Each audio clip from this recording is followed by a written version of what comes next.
మీ ఎలాంటి వ్యాపార ప్రకటనలకైనా వెంటనే మా ఛానల్ సంప్రదించండి. అందరికీ నమస్కారం. ఈ రోజు మనతో పాటు ప్రముఖ తంత్ర జ్యోతిష్యులు, జ్యోతిష రత్న, జ్యోతిష సామ్రాట్ చింతార ఉప్మాన్ గదరావు గారు మనతో ఉన్నారు. గురుగారితో మాట్లాడేద్దాం. నమస్కారం గురుగారు. మాతృదేవోభవ, పితృదేవోభవ, ఆచార్యదేవోభవ. ఓం నమో మాందేశ్వరాయ నమః. గురుగారు, నవంబర్ మాసం విశేషంగా మిథున రాశి వారి స్థితిగతులు ఏ విధంగా ఉండబోతున్నాయి? ఓవరాల్ గా ఎలాంటి జాగ్రత్తలు తీసుకోవాలి ఈ నెలలో ప్రత్యేకంగా? ఈ 2025 సంవత్సరం నవంబర్ మాసం మిథున రాశి మాస ఫలితాలు చెప్పిన దాంట్లో భాగంగా ప్రతి మాసం మనము ప్రతి రాశి గురించి ఒక ప్రత్యేకమైన విషయాన్ని ఏదో ఒకటి మనం చెప్తున్నాము జ్యోతిషాస్త్రానికి సంబంధించి. అందులో భాగంగా ఈ మిథునము అంటే అర్థము కలయిక అని అర్థం. ఒక స్త్రీ పురుషుల యొక్క సింబల్ ఉంటుంది. ఇద్దరు చిన్నపిల్లల చేతులు పట్టుకుని ఉన్నట్లు ఒక్కొక్క చోట సింబల్ వేస్తారు. ఎటొచ్చి ఇది అర్ధనారీశ్వర తత్వాన్ని తెలియజేసేటువంటి చాలా శక్తివంతమైనటువంటి రాశి. ఈ రాశిలో మృగశిర 3-4 పాదాలు, ఆరుద్ర 4 పాదాలు, పునర్వసు 1, 2, 3 పాదాలతో ఈ రాశి ఉంటుంది. ఈ రాశిలో శివ కుటుంబం ఉందని చెప్పచ్చు. శివ కుటుంబం అంటే మృగశిర నక్షత్రము అంటే మృగశిర అంటే జంతువు యొక్క తల, విఘ్నేశ్వరుడు ఏనుగు యొక్క తలతో ఉంటాడు. అదే మృగశిర నక్షత్రానికి అంగారకుడు అధిపతి. అంగారకుడు సుబ్రహ్మణ్య స్వామికి రథసారథి. అంటే అధిష్టాన దేవత సుబ్రహ్మణ్య స్వామి. అంటే సుబ్రహ్మణ్య శక్తి ఇక్కడ మనకు ప్రస్ఫుటమవుతుంది. ఇక ఆరుద్ర నక్షత్రంలో సాక్షాత్ పరమేశ్వరుడే ఉద్భవించాడు. అంటే పరమేశ్వరుడు ఎప్పుడు అర్ధనారీశ్వరుడు ఉంటారు. ఆయన ఎక్కడుంటే అక్కడ ఆటోమేటిక్గా అమ్మవారు ఉంటుంది. అందుకే ఒక స్త్రీ పురుషులు కలయిక అంటారు. అంటే పార్వతీ పరమేశ్వరుల యొక్క శక్తి సంపూర్ణంగా ఉంటుంది. అదేవిధంగా పునర్వసు నక్షత్రం. ఈ పునర్వసు నక్షత్రములో శ్రీరామచంద్రుడు పుట్టాడు. శ్రీరాముడు అంటే సాక్షాత్ మహావిష్ణువే. అత్యంత శక్తివంతమైనటువంటి రాశిగా ఈ రాశిని చెప్పచ్చు. ఇది ప్రత్యేకతలకు ఒక ప్రత్యేకమైన నిలయంగా చెప్పచ్చు. ఇది ఈ రాశి గురించి ఇంత గొప్పగా మనం ఇంకా కూడా ఎంతో ఉంది చెప్పాలంటే. మనం ఒక ప్రత్యేకమైనటువంటి ఒక విషయాన్ని తెలియజేయాలని ఒక ఉత్సుకత మనం చెప్తున్నాం కాబట్టి మరి ఈ రాశిలో పుట్టిన వాళ్ళు కూడా చాలా సంతోషానికి గురవుతారు. మనకు గొప్ప రాశిలో పుట్టినాము అనేటువంటి ఒక తృప్తికరమైనటువంటి విషయం ఉంటుంది. కాబట్టి ఈ పునర్వసు, ఆరుద్ర, మృగశిర లేదు మృగశిర, ఆరుద్ర, పునర్వసు ఈ నక్షత్రాలు చాలా చాలా శక్తివంతమైనవి. చాలా గొప్ప గొప్ప దేవతలు, గొప్ప గొప్ప చరిత్ర పురుషులు పుట్టినటువంటి నక్షత్రాలు ఇవి. ఇక ఈ రాశికి ఈ సంవత్సరం ఈ నవంబర్ మాసం ఎలా ఉందనుకుంటే రాశిలోంచి ద్వితీయానికి అతిచారంతో గురువు కర్కాటకలో ప్రవేశించడం, 2వ ఇంట్లో ఉచ్చగ్రహం ఉండడము, అదేవిధంగా 3వ ఇంట్లో పాపగ్రహం యోగిస్తుంది. ఇది తరచూ మనం చెప్పుకుంటూనే ఉంటాం. ఈరోజు అందరికీ జ్యోతిష్యం అంటే జ్యోతిష్యం తెలియని వాళ్ళకు కూడా జ్యోతిష్యంతో పరిచయం ఎక్కువైపోయింది. వాళ్ళు చూడడంతో మినిమం జ్యోతిష్యం అందరికీ తెలుసు. కాబట్టి 3వ స్థానంలో పాపగ్రహం యోగిస్తుంది. అదేవిధంగా ఈ రాశికి అష్టమాధిపతి అయిన శని దశమంలో ఉంటూ వక్రించి భాగ్యంలో ఉన్నాడు. భాగ్యంలో రాహు ఉన్నాడు. ఇక్కడ ఏమవుతుందంటే పితృ అరిష్టము అని చెప్పచ్చు. పితృ అంటే 9వ స్థానము పితృస్థానం. అక్కడ రాహు ఉన్నాడు. 9లో రాహు ఉండకూడదు, అంత మంచిది కాదు. అతను మూల త్రికోణమే. కానీ అక్కడుండి ఎక్కడ చూస్తున్నాడు? సింహరాశిని చూస్తున్నాడు. సింహం అంటే సూర్యునిది. సూర్యుడు పితృకారకుడు. సింహం రవికి రాహుకి శత్రుత్వం ఎక్కువ ఉంది.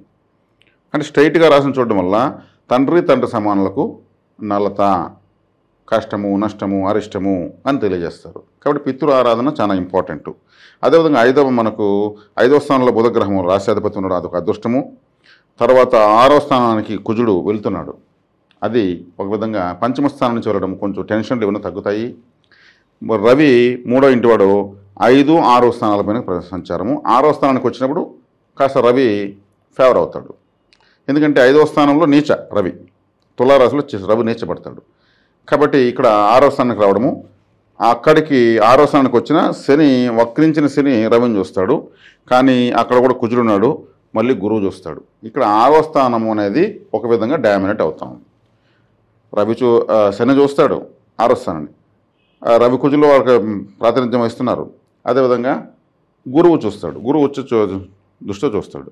కాబట్టి ఇక్కడ ఈ 6వ స్థానం సంబంధం 6వ స్థానం అంటే ఏమి? శత్రు రోగ రుణస్థానము.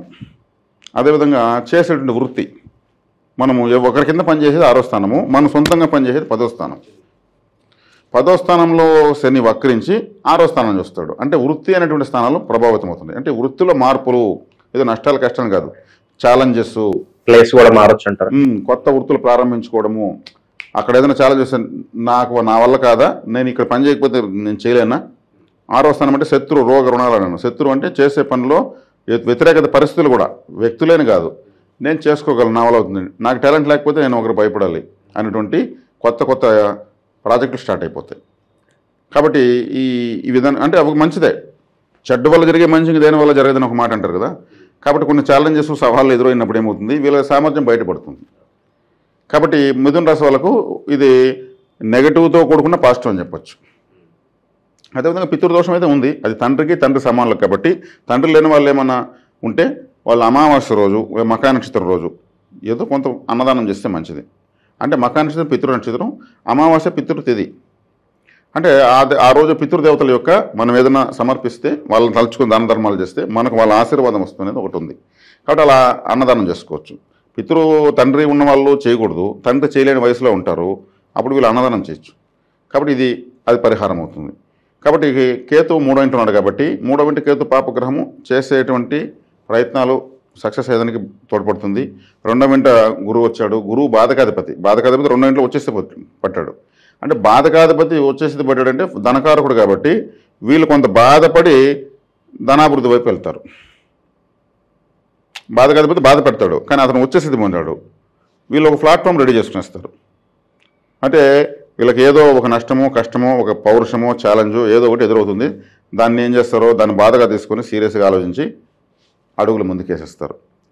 కాబట్టి గురువు అనేవాడు బాధ పెట్టినా అది వాళ్లకు మిథున రాశి వాళ్ళకు ఉత్సాహాన్ని ఇచ్చేటువంటి మంచి ఫలితాలు ఇచ్చేస్తాడు.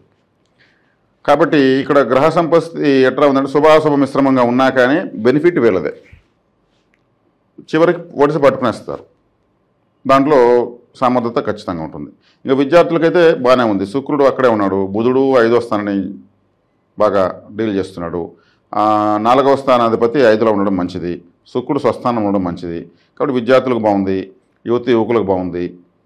కొన్ని ఆందోళనకరంగా వచ్చి శుభంగా మారుతాయి. ఇప్పుడు మనం క్రికెట్ మ్యాచ్ చూస్తాము, మెయిన్ బ్యాట్స్మెన్తో అవుట్ అవుతారు, కొత్తగా అదే ఫస్ట్ మ్యాచ్ ఆడే ఒక బ్యాట్స్మెన్ వస్తాడు, ఒక చిన్న అబ్బాయి వస్తాడు. అతను ఇంటర్నేషనల్ మ్యాచ్లో ప్లేయర్స్ ఎదుర్కొంటున్నాడు, అందరూ టెన్షన్ పడతారు, పెద్ద పెద్ద నిలబడతాడని.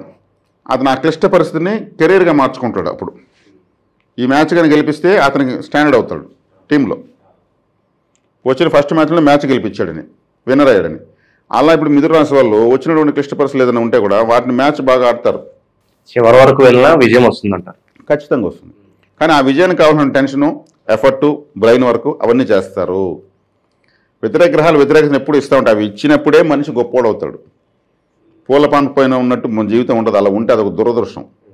ఏ పని చేయనోడు శరీరం గుళ్ళిపోతుంది. శ్రమ ఉండాలి, అవయవాలకు ఒక వ్యాయామం ఉండాలి, బ్రెయిన్కి ఒక ఆలోచన ఉండాలి. అవన్నీ ఉంటాయి ఇప్పుడు మిథున రాశి వాళ్ళకు. వాళ్ళ స్కిల్ నిరూపించుకుంటారు. వివాహ ప్రయత్నాల పరిస్థితి ఏంటి గురువు? వివాహ ప్రయత్నాలు బాగుంటాయండి. శుక్రుడు బాగున్నాడు, కుజుడు స్వస్థానం వెళ్ళాడు. ఎందుకంటే ఇప్పుడు కుజ శుక్రులు స్వస్థానాలకు రావడము స్త్రీ పురుషులకు అన్ని రాశుల వాళ్ళకు వివాహ ప్రయత్నాలు బాగుంటాయి. ఎందుకంటే ఆ కారకులు కంఫర్ట్గా ఉండాలి, ఎవరు స్వస్థానానికి వాళ్ళు వెళ్ళారు. కాబట్టి ఇక్కడ ఒక మిథున రాశికనే కాకుండా వాళ్ళు సొంత ఇంట్లో ఉన్నారు కాబట్టి అన్ని రాశులకు కూడా ఆ వివాహ కారకుల బలం అంటే మనకు స్వస్థానము, వాళ్ళు కంఫర్ట్గా ఉన్నారు కాబట్టి ఇప్పుడు ప్రయత్నించవచ్చు.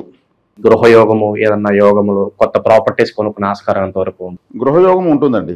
కుటుంబ స్థానంలోకి గురువు వచ్చేస్తుంది. కుటుంబం అంటేనే మన ఫ్యామిలీ మెంబర్స్. గృహస్థానాధిపతి బుధుడు చక్కగా తులారాశిలోకి ఉన్నాడు, కంఫర్ట్గా ఉన్నాడు, కోణంలో ఉన్నాడు. చతుర్థాధిపతి కేంద్రాధిపతి కోణంకి వచ్చాడు. మళ్ళీ అక్కడ శుక్రుడు కూడా ప్రభావితం చేస్తున్నాడు. కాబట్టి బుధ శుక్రులు చాలా అత్యంత శుభగ్రహాలు. ఈ మిథున రాశికి వాళ్ళే మొట్టమొదటి రాజయోగకారకులు. శరేశ్వరుడు ఆయన అష్టమాధిపత్యం, అర్ధపాపి, అర్ధశుభుడు. కాబట్టి బుధ శుక్రులు బాగున్నారు. ఇంకా ద్వితీయ స్థానంలోకి ఉచ్చస్థితి గ్రహం వస్తుంది. అంటే ఫైనాన్స్ అని, ఇప్పుడు గృహయోగం కావాలి, డబ్బులు కావాలి కదా, ఆ ఉచ్చస్థితిలోకి గురువు వస్తున్నాడు. అతను ఏం చేస్తున్నాడు, బాధకాధిపతి మిథున రాశికి బాధ పెట్టినా కానీ ఒక ఛాలెంజ్గా తీసుకునేస్తారు వీళ్ళకు. మిథున రాశి వాళ్ళకు నడి నక్షత్రం, ఈ రాశిలో ఆరుద్ర నక్షత్రం 4 పాదాలతో బలంగా ఉంది, వెనక 2 పాదాలతో ఉంది ఒకటి, అంటే సగం తునిగిపోయిన నక్షత్రం. తర్వాత 3 పాదాలతో ఒకటి ఉంది ఇటువైపు పునర్వస నక్షత్రం, అదే చివరి పాదం తునిగిపోయింది. అంటే విరిగిన నక్షత్రాలు 2 నక్షత్రాల మధ్యలో పూర్ణ నక్షత్రంగా ఆరుద్ర ఉంది. ఆరుద్రకి అధిపతి రాహువు 9లో ఉన్నాడు. 9లో పితృదోషాన్ని ఇస్తాడే కానీ ఇక ఇతరత్ర బాగానే ఉంటుంది. ఒక పితృదోషం కానీ ఇతరత్ర అన్ని విషయాల్లో రాహు సూపర్. కాబట్టి వీళ్ళ రాష్ట్రాధిపతి అని చెప్పొచ్చు ఒక విధంగా, అంత శక్తి ఉంటుంది రాహుకి. రాహువు బుధుడు శుక్రుడు బాగున్నారు కాబట్టి రాహు అనే కూడా ఇంటెలిజెన్స్, పెరుగుతుంది. అదేవిధంగా షార్ట్ కట్ మెథడ్స్, ప్రపంచంలో ఎవరికైనా షార్ట్ కట్ మెథడ్స్ వచ్చాయంటే రాహు బాగుంటేనే వస్తాయి. రాహు అవయోగంలో అందరి దగ్గర ఏమరిపోతుంటారు. కాబట్టి ఆ షార్ట్ కట్ మెథడ్స్ ఇవన్నీ కూడా రాహు భాగ్యంలో ఉండి ఇస్తాడు. ఈ బెట్టింగ్ లో డబ్బులు సంపాదించే వాళ్ళకి కూడా రాహు స్ట్రాంగ్ గా ఉన్నట్లేనా? బెట్టింగ్లు, హార్స్ కోర్సు, ఇంకేదో ఈ పేకాట, తర్వాత ఇంకా అన్ని రకాల జూదాలు, మాఫియాలు, ఈ ఆన్లైన్ సైబర్ క్రైమ్లో మోసపోతూ ఉంటారు, కేసు పెడుతూ ఉంటారు. ఓటీపీ చెప్పుకొని డబ్బులు కొట్టేయడము, ఇంకేదో 1 లక్ష పెడితే 10 లక్షలు వస్తుంది అనడము, ఇంకేదో ఇది నిధి నిక్షేపాలకు ఆశపడి డబ్బులు ఖర్చు పెట్టడము, ఇంకా లాటరీలు, ఈ విధంగా ఒక ఇది ఉంటుంది గేమ్స్ ఆడుతూ, ఆ లీగల్గానే కొన్ని గేమ్స్ ఉంటాయి, ఆ గేమ్స్ ఆడుతూ డబ్బులు పోగొట్టుకోవడము, ఇవంతా కూడా అంటే మోసపోయేటువంటి అన్ని రకాల సెక్టార్లకి రాహువే అధిపతి. ట్రేడింగు, ఫారెక్స్ ట్రేడింగ్ కావచ్చు, మరి ఈ డిజిటల్ కరెన్సీ ఏదో బిట్ కాయిన్లు ఏదో అంటూ ఉంటారు, క్రిప్టో కరెన్సీ, ఈ క్రిప్టో కరెన్సీ కావచ్చు, ఇదంతా కూడా రాహువే. కాబట్టి ఈ రాహువు ఫేవర్గా ఉన్నాడంటే వాళ్ళు దాంట్లో సంపాదిస్తారు. ఫేవర్గా ఉన్నవాడు సంపాదించి ఏం చేస్తాడు, ఇంకొకటి చూపిస్తాడు, వాడికి ఫేవర్గా ఉన్నాడు, వాడి పెడతాడు, వాడికి పోతుంది. అక్కడ అతను సంపాదించాడు, మన ముందర కళ్ళ ముందరనే సంపాదించాడు, కాళ్ళు తిరుగుతున్నాడు అనేసి అతను చూసి వీళ్ళు పెడతారు. వీళ్ళకి రాహు ఫేవర్ కాదు. నీకెందుకు నేను ఉన్నాను, నువ్వు పెట్టుకో, నీకు ఎంత అంత పెట్టుకో అంటారు. ఇతను ఫేవర్ లేదు, ఇతను ఏదో ఒక సప్పో చేసి పెట్టేస్తాడు, రాదు. ఏమో నీ బ్యాడ్ టైం నేను ఏం చేయలేను, అది నీ చేతిలో నా చేతిలో లేదు, అది షేర్ మార్కెట్, మేము పెట్టినప్పుడు బాగున్నది వాతావరణము అంటాడు. అతను కొట్టేదంటే తిట్టేదంటే లేదు. ఇతను అప్పులలో ఏం చేస్తారు, అవి చెప్తే వింటారా, వినరు. కాబట్టి రాహు యోగంగా ఉన్నాడు అలా చూసుకొని ముందుకు పోవడం మంచిది. అట్లా యోగంగా ఉన్నప్పుడు కూడా గోచారంలో వ్యక్తిగత జాతకంలో రాహు అప్పుడప్పుడు సంచారాలు వ్యతిరేకంగా ఉన్నప్పుడు, వేరే గ్రహాలకు అష్టమంలో వచ్చినప్పుడు, ఆ టైంలో ఆ పీరియడ్లో వాళ్ళకు కూడా యోగంగా ఉన్న వాళ్ళకు కూడా డబ్బులు పడతాయి. కాబట్టి ఈ మాఫియాలు ఇప్పుడు నేను చెప్పి ఈ సెక్టర్స్లో ఇప్పటి వరకు ప్రపంచంలో ఎవరు టాప్ పర్సన్ ఎవరు లేరు. అది మొత్తం మైండ్ గేమ్. ఈ మైండ్ గేమ్లో ఎవరు టాపు? కాబట్టి ఇది వచ్చి మనము రాహుకారకత్వంగా చెప్తున్నాం, కానీ అన్ని రాసులకు చెప్తున్నాం ఇప్పుడు దీన్ని. మైండ్ గేమ్లో ఎవరు టాపు? అదే అంటారు పూర్వీకులు, తాడి తన్నేవాడు అంటే వాడు తల తన్నేవాడు ఉంటాడని. అట్లా ఎవడు ఏమి స్కిల్ ఉంటుందో మనం చెప్పలేం. కాబట్టి దాంట్లో ఇటువంటి వాటిల్లో ఆచితూచి పోవాలి, తక్కువ పెట్టుబడులు పెట్టుకోవాలి. పోయిందా తక్కువే పోతుంది, వచ్చిందా కొంచెం వస్తుంది, కానీ నీకు లాభమే వచ్చింది. ఇలా తక్కువతోనే లైఫ్ టైం గేమ్ ఆడచ్చు. ఇదే మైండ్ గేమ్. ఎక్కువ పెట్టి ఎక్కువ సంపాదించుకుని 1 సెకండ్లో రోడ్డు మీద ఉంటారు. తక్కువ పెట్టి తక్కువే సంపాదించుకుంటూ లైఫ్ టైం సంపాదించుకోవడమే అసలైన మైండ్ గేమ్. పెద్ద పెద్ద ఎక్స్పర్ట్లు కూడా అసలు సూసైడ్లు చేసుకునే పరిస్థితి, షేర్ మార్కెట్లో ఇంకేదో ఏదో డెమాలిష్ అయిపోయేసి. కాబట్టి ఇటు వాటిల్లో కళ్ళు మూసుకొని గుడ్డెద్దు చేయలేమంటే పోకూడదు. ఇది రాహువే. రాహువు మోసం ద్వారా జీవితాన్ని నేర్పిస్తాడు. రాహు స్వభావమే అది. పని చేయడం ద్వారా, కష్టపడడం ద్వారా జీవితాన్ని శని నేర్పిస్తాడు. జ్ఞానం ద్వారా జీవితాన్ని గురువు నేర్పిస్తాడు. ఇంటెలిజెన్స్ ఒక ప్రత్యేకత, ఒక స్పెషలైజేషన్, నాకు మాత్రమే ఇది వచ్చు అనే దాని ద్వారా బుధుడు జీవితాన్ని చూపిస్తాడు. అదే మీకు కేతు ఏం చేస్తాడంటే వైరాగ్యమైనటువంటి ఫీల్డ్లో కూడా ఉన్నాయి. ఏది అద్భుతమైన జీవితం ఉంది. ఇప్పుడు గొప్ప గొప్ప స్వామీజీలు, పీఠాధిపతులు, ఆశ్రమాలు ఇవన్నీ కూడా కోట్ల రూపాయలు ఖర్చు అవుతుంది. వాళ్ళకంతా ఎట్లా వస్తుంది? వాళ్ళు పరమ భక్తి జ్ఞాన వైరాగ్యాల్లోనే ఉంటారు, కానీ డబ్బులు వస్తుంది. కేతు ఆ విధంగా యోగిస్తాడు. వేరే వ్యాపారాలు చేస్తే వాళ్ళు లాస్ అయిపోతారు. శుక్రుడు అంటే కళలు అంటే ఏముంది? అన్ని కళలు, సంగీతము, నృత్యము, ఫ్యాషన్ డిజైనింగు. ఒక బ్యూటీ పార్లర్ పెట్టుకోవాలంటే అది అందంగా తయారు చేయడం శుక్రుడు బాగుంటేనే. నగిషి వస్తువులు, జ్యువెల్స్, ఇట్లా కళల ద్వారా శుక్రుడు యోగిస్తాడు. ఇంకా మనం ఏ గ్రహం వదిలేసాము? రవిగ్రహము అంటే రాజకీయాలు, ప్రభుత్వ ఉద్యోగము, కాంట్రాక్టులు, నాయకత్వము, ఇటువంటి వాటిలోకి వెళ్తే రవి యోగిస్తాడు. చంద్రుడు అంటే ట్రావెల్స్. చంద్రుడు ఫర్రని తిరుగుతూ ఉంటాడు కదా, ట్రావెల్స్ పెట్టుకోవచ్చు. ఇప్పుడు ట్రావెల్స్ ఎన్నో ఉన్నాయి కదా, టూర్స్ అండ్ ట్రావెల్స్ చంద్రుడే, హోటల్స్ చంద్రుడే. చంద్రుడు అంటే రైసు, కాబట్టి ఫుడ్ సెక్టారు. కాబట్టి చంద్రుడు ఆ విధంగా యోగిస్తాడు, అటువంటి సెక్టర్లోకి వెళ్ళాలి. ఇంకా కుజుడు అంటే రక్షణ రంగం, హాస్పిటల్, కంప్యూటర్ రంగం. ఇప్పుడు డాక్టర్స్ ఉన్నారంటే కుజుడు బాగుంటుంది, వాళ్ళు ఆయుధం ఎత్తుకోవాల్సిందే. ఆర్మీలు ఉంటే వాళ్ళు ఆయుధం ఎత్తుకోవాల్సిందే. ఆయుధం పట్టుకున్న వృత్తులన్నీ కుజుడు వస్తాయి. పోలీసు, ఆర్మీ అన్నీ కుజుడే వస్తాడు. ఇక మనం ఏ గ్రహాన్ని వదిలేసాము? కుజుడు, చంద్రుడు, రవి అయిపోయింది, రాహు అయిపోయింది, కేతు అయింది, గురువు అయినాడు, శుక్రుడు అయినాడు, శని అన్నీ చెప్పాము. అంటే ఈ కారకత్వాలు లేకపోతే ప్రపంచం లేదు. ఎవరికి ఏది నప్పుతుందో, ఏ గ్రహం అనుకూలమో దాన్ని తెలుసు, దాన్ని పట్టుకుంటే చాలు. అన్ని గ్రహాలకు సంబంధించిన కారకత్వాలు మన వల్ల ఏం చేయలేదు, మన వల్ల కాదు, టైం చాలదు. కాబట్టి ఇక్కడ రాహువు ఈ మిథున రాశికి భాగ్యంలో ఉన్నాడు, భాగ్యాన్ని ఇస్తాడు, పితృ అరిష్టం కూడా ఇస్తాడు. ఒక మంచి ఒక చెడ్డ ఉంటాయి. కాబట్టి ఈ మిథున రాశి వాళ్ళకు ఈ విధమైనటువంటి గ్రహ సంపత్తి ఈ మాసం ఉంది. ఇక విశేషంగా మరి మొదటి 20 రోజులు కార్తీక మాసం ఉంది, దానికి సంబంధించిన పరిహారం తెలియజేయండి. అలాగే ధనపరంగా డబ్బులు నిలవాలంటే ఏదన్నా మంచి రెమెడీ తెలియజేయండి. మృగశిర నక్షత్రము, ఆరుద్ర, పునర్వసు ఈ 3 నక్షత్రాలు ఉన్నాయి. ఈ మృగశిర నక్షత్రం కృత్తిక నక్షత్రం ఏమవుతుంది? కృత్తిక నక్షత్రంతో కూడుకున్నదే కార్తీక మాసం కాబట్టి, కృత్తిక అంటే దీపం కాబట్టి మృగశిర నక్షత్రానికి మృగశిర అంటే ఆరుద్ర, పునర్వసు, పుష్యమి, ఆశ్లేష, మక, పుబ్బ, ఉత్తర, ఓకే 8వ తార అవుతుంది, మిత్రతార అవుతుంది. మృగశిర నక్షత్రం వాళ్ళు మిత్రతారగా కృత్తిక నక్షత్రం వస్తుంది కాబట్టి దీపాలు పెట్టచ్చు. ఎంత ఎక్కువ పెడితే అంత మంచిది. వాళ్ళు ఓం నమ శివాయ డిజైన్ ముగ్గు వేసేసి అందులో దీపాలు పెట్టి వెలిగించవచ్చు. విఘ్నేశ్వరుడే మృగశిర నక్షత్రానికి వస్తాడు కాబట్టి ఓం విఘ్నేశ్వరాయ నమః దేవతల పేర్లు రాసి పెట్టచ్చు. ఓంకారము, స్వస్తిక్కు లాంటి దైవికమైన సింబల్స్ పెట్టి చేయొచ్చు. ఇక ఆరుద్ర నక్షత్రం వాళ్ళకు ఈ తార కృత్తిక అనేది నప్పదు, వ్యతిరేక తారగా వస్తుంది. వాళ్ళు దీపాలు దానం చేయొచ్చు, ఆయిల్ దానం చేయొచ్చు, వత్తులు దానం చేయొచ్చు, ఇంకేదైనా అక్కడ ఇతరత సర్వీసులు చేయొచ్చు, లేదంటే ఆయిల్ తీసుకెళ్ళి అఖండ దీపాలు పోయచ్చు. పునర్వసు నక్షత్రం వాళ్ళకి కృత్తిక నక్షత్రము పుష్యమి, ఆశ్లేష, మక, పుబ్బ, ఉత్తర సాధన తారగా వస్తుంది. చక్కగా దీపాలు పెట్టచ్చు. వీళ్ళు ఈ మాసమంతా కూడా దీపాలు పెద్ద ఇంట్లో పెట్టచ్చు, ఆలయాల్లో పెట్టచ్చు. వీళ్ళకి బాగా నడిపోతుంది. కాబట్టి విశేషమైన ఫలితం వస్తుంది. వ్యతిరేక గ్రహ పరిస్థితి కూడా వ్యతిరేకతను కోల్పోతుంది. ఇక మనము ఈ మాసము ప్రతి నక్షత్రానికి ఒక బ్యాంక్ అకౌంట్ ఒకటి సూచిస్తున్నాం. ఇది నా వ్యక్తిగత పరిశోధన. వీళ్ళకి నచ్చిందంటే ఎవరైనా చేసుకోవచ్చు.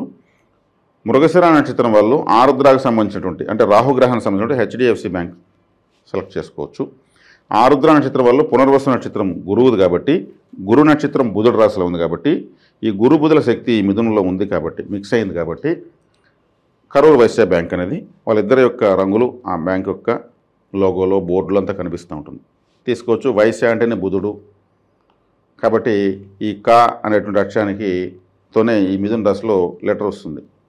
మిథున రాశిలో వాళ్ళు కా అనే కవిత, కావ్య, కుసుమ ఇట్లా పేర్లు కూడా మిథున రాశిలో వస్తాయి. కరూర్ వైశ్య బ్యాంక్ కూడా ఇక్కడే ఆ టైటిల్ వస్తుంది. కాబట్టి వీళ్ళు కరూర్ వైశ్య బ్యాంకులో తీసుకోవచ్చు. ఆరుద్ర వాళ్ళు తర్వాత వచ్చేకాడికి పునర్వసు వాళ్ళు పుష్యమి నక్షత్రానికి సంబంధించినటువంటి state bank of India, union bank ఇవి తీసుకోవచ్చు. ఇంకా బ్యాంకులు 100 కొద్ది ఉన్నాయి. అన్నిటిపై నేను రీసెర్చ్ చేయలేదు. కరెక్ట్గా ఏ బ్యాంకు నప్పుతుందో మనకు అందుబాటులో ఉన్న బ్యాంకులను ఫైండ్ అవుట్ చేయడం జరిగింది. ఇది చక్కగా ఈ మాసం వీళ్ళకు ధనపరమైనటువంటి విషయము, కార్తీక మాసానికి సంబంధించినటువంటి చక్కటి పరిహారం. ఓవరాల్గా మిథున రాశి వారి పరిస్థితి ఈ మాసం ఎలా ఉండబోతుంది? అద్భుతంగా వివరించారు. ధన్యవాదాలు.